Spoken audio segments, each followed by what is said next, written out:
ಒಂದು ಕಡೆಗೆ ಹೋಟೆಲ್ಗಳು ಮುಚ್ತಾ ಇದ್ರೆ ಮತ್ತೊಂದು ಕಡೆಗೆ ಯಾವ ಹೋಟೆಲ್ಗಳು ತೆರೆದಿದ್ದಾವಲ್ಲ ಅಲ್ಲಿ ತಿಂಡಿ ಆಹಾರ ಪದಾರ್ಥಗಳ ಬೆಲೆ ಹೆಚ್ಚಳ ಆಗ್ತಾ ಇದೆ. 5ರಿಂದ 10 ರೂಪಾಯಿಗಳಷ್ಟು ಜಾಸ್ತಿ ಮಾಡಿ ಮಾಲೀಕರಿಂದ ಪ್ರಕಟಣೆಗಳನ್ನೇ ಹಾಕಲಾಗಿದೆ. ಈಗಾಗಲೇ ಬೆಂಗಳೂರಿನ ಕೃಷ್ಣ ವೈಭವ ಹೋಟೆಲ್ನಲ್ಲಿ ದರ ಏರಿಕೆಯ ಪ್ರಕಟಣೆ ಹಾಕಲಾಗಿರುವಂಥದ್ದು. ಒಂದು ಕಡೆಗೆ ಗ್ಯಾಸ್ ಕೊರತೆ, ಹೋಟೆಲ್ಗಳು ಮುಚ್ಚುವ ಪರಿಸ್ಥಿತಿ. ಈ ನಡುವೆ ಹೋಟೆಲ್ಗಳಲ್ಲಿ ತಿಂಡಿ ಆಹಾರ ಪದಾರ್ಥದ ಬೆಲೆ ಏರಿಕೆಯಾಗಿದೆ. ಹೀಗಾದರೆ ತಿಂಡಿ ಆಹಾರ ಪದಾರ್ಥದ ಬೆಲೆ ಪರಿಸ್ಥಿತಿ ಇದೇ ರೀತಿ ಮುಂದುವರೆದರೆ ಈಗಿರುವ ಹೆಚ್ಚಳಕ್ಕಿಂತ ಇನ್ನೂ ಜಾಸ್ತಿ ಹೆಚ್ಚಳವಾಗುವ ಸಾಧ್ಯತೆ ಕೂಡ ಇದೆ. ಯಾಕೆ ಇಲ್ಲೆಲ್ಲ ರೇಟ್ಗಳು ಹೆಚ್ಚಾಗ್ತಾ ಇದೆ?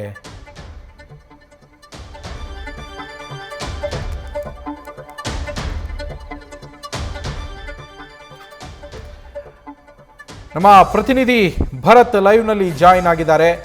ಯಾಕೆ ಈ ಹೋಟೆಲ್ಗಳಲ್ಲಿ ರೇಟ್ಗಳು ಜಾಸ್ತಿ ಆಗ್ತಾ ಇರುವಂಥದ್ದು ಅನ್ನೋದನ್ನು ಅವರು ವಿವರಿಸ್ತಾ ಹೋಗ್ತಾರೆ. ಭರತ್, ಹೋಟೆಲ್ಗಳಲ್ಲಿ ಈಗ 5ರಿಂದ 10 ರೂಪಾಯಿ, ಕೆಲವು ಕಡೆ 20 ರೂಪಾಯಿ 30 ರೂಪಾಯಿ ಆಗಿರೋದನ್ನು ಕೂಡ ಗಮನಿಸಿದ್ದೀವಿ ಬಿಲ್ಗಳನ್ನು ನಾವು. ಯಾಕೆ ರೇಟನ್ನು ಹೆಚ್ಚಳ ಮಾಡ್ತಾ ಇರುವಂಥದ್ದು ಈಗ?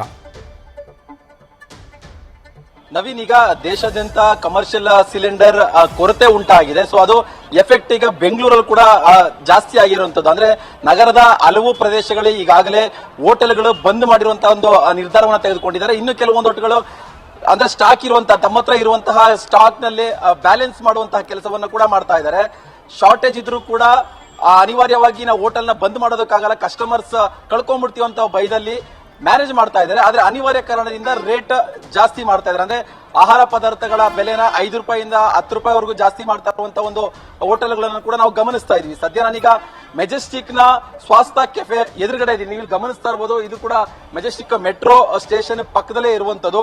ಸೊ ಇಲ್ಲಿ ಟೀ, ಕಾಫಿ, ಬೆಳಗಿನ ತಿಂಡಿ ಜೊತೆಗೆ ಬಗೆ ಬಗೆಯ ಒಂದು ತಿಂಡಿ ತಿನಿಸುಗಳನ್ನ ಗ್ರಾಹಕರಿಗೆ ಕೊಡುವಂತ ಕೆಲಸವನ್ನ ಮಾಡುತ್ತೆ. ಸೊ ಇಲ್ಲೂ ಕೂಡ ಈಗ ಗ್ಯಾಸ್ ಸಿಲಿಂಡರ್ ಕೊರತೆ ಉಂಟಾಗಿದೆ. ಅದರ ಒಂದು ಎಫೆಕ್ಟ್ ಆಗಿ ಈಗ ಟೀ ಮತ್ತು ಕಾಫಿ ಬೆಲೆಯನ್ನ 5 ರೂಪಾಯಿ ಜಾಸ್ತಿ ಮಾಡಿದ್ದಾರೆ. ಅಂದ್ರೆ ನಿನ್ನೆಯಿಂದ ಬೆಲೆ ಏರಿಕೆ ಮಾಡಿರುವಂತದನ್ನ ಹೋಟೆಲ್ ಸಿಬ್ಬಂದಿಗಳು ಹೇಳ್ತಾ ಇದ್ದಾರೆ. ಬಿಕಾಸ್ ಆಫ್ ಅವರಿಗೆ ಸಿಲಿಂಡರ್ ಸರಬರಾಜು ಆಗ್ತಾ ಇಲ್ಲ. ಅಂದ್ರೆ 4 ಬ್ರಾಂಚ್ಗಳಿದಾವೆ ನಮ್ದು. 4 ಬ್ರಾಂಚ್ ಅಲ್ಲೂ ಕೂಡ ಒಂದು ದಿನಕ್ಕೆ ಆಲ್ಮೋಸ್ಟ್ ನಾವು 20ರಿಂದ 25 ಸಿಲಿಂಡರ್ಗಳನ್ನ ನಾವು ತಗೊಳ್ತೀವಿ. ಆದ್ರೆ ಈಗ ಸಿಲಿಂಡರ್ ನಮಗೆ ಸಿಗ್ತಾ ಇಲ್ಲ. ಅಂದ್ರೆ ಬೇಡಿಕೆಗೆ ತಕ್ಕಂತೆ ನಮಗೆ ಸಿಲಿಂಡರ್ ಪೂರೈಕೆ ಆಗ್ತಾ ಇಲ್ಲ. ಸೊ ಹಾಗಾಗಿ ನಾವು ಅನಿವಾರ್ಯ ಕಾರಣದಿಂದ ಟೀ ಮತ್ತು ಕಾಫಿ ಬೆಲೆಯನ್ನ ಮಾತ್ರ ನಾವು ಏರಿಕೆ ಮಾಡಿದೀವಿ.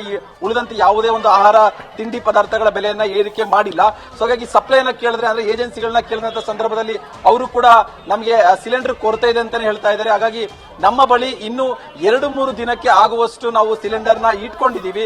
ಒಂದು ವೇಳೆ 2-3 ದಿನದಲ್ಲಿ ನಮಗೆ ಸಿಲಿಂಡರ್ ಸಪ್ಲೈ ಆಗ್ಲಿಲ್ಲ ಅಂತ ಹೇಳಿದ್ರೆ ಒಂದು ನಾವು ಕೆಫೆಯನ್ನ ಕ್ಲೋಸ್ ಮಾಡಬೇಕಾಗುತ್ತೆ, ಅಥವಾ ಇರುವಂತ ಸಿಲಿಂಡರ್ ನಲ್ಲಿ ನಾವು ಸೇವೆಯನ್ನ ಕೊಟ್ರೆ ಏನೋ ನಿರೀಕ್ಷೆಯಂತೆ ಅಂದ್ರೆ ಬೆಲೆಯನ್ನ ಕೂಡ ನಾವು ಜಾಸ್ತಿ ಮಾಡಬೇಕಾಗುತ್ತೆ ಅಂತ ಹೇಳ್ತಾ ಇದ್ದಾರೆ. ಈಗ ನನ್ನ ಜೊತೆಲಿ ಕೆಫೆಯ ಸಿಬ್ಬಂದಿ ಇದ್ದಾರೆ, ಅವ್ರನ್ನ ಕೂಡ ಮಾತಾಡಿಸ್ತಾ ಇದ್ದೀನಿ.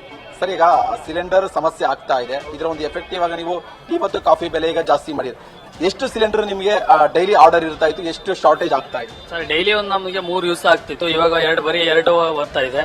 ನಮ್ಮ ವೆಂಡರ್ಸ್ ಹತ್ರ ಪೆಂಡಿಂಗ್ ಇರೋ ಕಾರಣ ಅವ್ರು ಕೊಡ್ತಾ ಇದ್ದಾರೆ. ಈಗ ಅವ್ರ ಹತ್ರನೂ ಇಲ್ಲ. ನಮಗೆ ಬಹಳ ಎಫೆಕ್ಟ್ ಆಗ್ತಿದೆ. ಸೊ ಅದಕ್ಕೆ ಏನ್ ಮಾಡಕತ್ತ ಗೊತ್ತಾಗ್ತಿಲ್ಲ. ಕಸ್ಟಮರ್ ಬರ್ತಾರೆ, ಕೇಳ್ತಾರೆ ಓಲ್ಡ್ ಮಾಡಿದ್ರ ಐಟಮ್ಗಳು ಅಂತ. ಇಲ್ಲ, ಓಲ್ಡ್ ಯಾವ್ದು ಮಾಡಿಲ್ಲ ಸರ್ ನಮ್ಮ ಹತ್ರ. ಗ್ಯಾಸ್ ರೇಟ್ ಜಾಸ್ತಿ ಆದಾಗ ಸೊ ಗ್ಯಾಸ್ ಕಾರಣಕ್ಕೆ ನಾವು 5 ರೂಪೀಸ್ ಎಕ್ಸ್ಟ್ರಾ ಮಾಡಿದ್ವಿ. ಕಾಫಿ ಟೀ ಮಾತ್ರ, ಬೇರೆ ಯಾವ ಐಟಮ್ ರೇಟ್ ಎಕ್ಸ್ಟ್ರಾ ಮಾಡಿಲ್ಲ. ಸೊ ಹಂಗಾಗಿ ಮಾಡ್ತಾ ಇದ್ದೀವಿ. ಏಜೆನ್ಸಿ ಅವ್ರು ಏನ್ ಹೇಳ್ತಿದ್ದಾರೆ ಸರ್? ಸಪ್ಲೈ ಬಗ್ಗೆ ಕೇಳಿದಾಗ ಏಜೆನ್ಸಿ ನಿಮಗೆ ರೀಸನ್ ಏನ್ ಕೊಡ್ತಿದ್ದಾರೆ? ರೀಸನ್ ಏನ್ ಹೇಳ್ತಾ ಇಲ್ಲ ಸರ್, ಗ್ಯಾಸ್ ಬರ್ತಾ ಇಲ್ಲ ಬೇರೆ ಕಡೆಯಿಂದ, ಅದಕ್ಕೆ ನಾವು ಹೋಲ್ಡ್ ಮಾಡಿಸಿದೀವಿ. ಸೊ ಅದಕ್ಕೆ ನಮ್ಮ ಹತ್ರ ಗ್ಯಾಸ್ ಇಲ್ಲ, ನಿಮಗೆ ಬರುತ್ತೆ ಅಂತ ಹೇಳ್ತಾ ಇದ್ದಾರೆ ಹೊರತು ಕನ್ಫರ್ಮ್ ಕೊಡ್ತಾ ಇಲ್ಲ.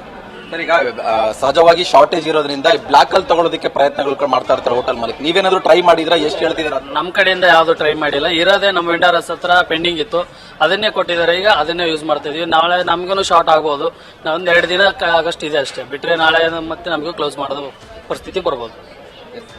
ಎಸ್ ನವೀನ್, ಅಂದ್ರೆ ನಾವು ಇನ್ನು 2-3 ದಿನಕ್ಕೆ ಆಗುವಷ್ಟು ನಾವು ಸಿಲಿಂಡರ್ ನ ಸ್ಟಾಕ್ ಇಟ್ಕೊಂಡಿದ್ದೇವೆ. ಒಂದು ವೇಳೆ 2-3 ದಿನದಲ್ಲಿ ಪರಿಸ್ಥಿತಿ ಸರಿ ಆಗ್ಲಿಲ್ಲ ಅಂತ ಹೇಳಿದ್ರೆ ಖಂಡಿತವಾಗಿ ನಾವು ಕೂಡ ಕೆಫೆನ ಕ್ಲೋಸ್ ಮಾಡಬೇಕಾಗುತ್ತೆ ಅನ್ನೋ ಒಂದು ಏನೋ ಬೇಸರದ ಮಾತುಗಳನ್ನ ಕೂಡ ಹೋಟೆಲ್ ಸಿಬ್ಬಂದಿಯವರು ಹೇಳ್ತಾ ಇರುವಂತದ್ದು. ಅಂದ್ರೆ ಕೇವಲ ಈ ಒಂದು ಕೆಫೆ ಮಾತ್ರವಲ್ಲ, ನಗರದ ಹಲವು ಹೋಟೆಲ್, ಹಲವು ಕೆಫೆಗಳಲ್ಲಿ ಇದೇ ರೀತಿಯಾದ ಒಂದು ಪರಿಸ್ಥಿತಿ ಉಂಟಾಗಿರುವಂತದ್ದು.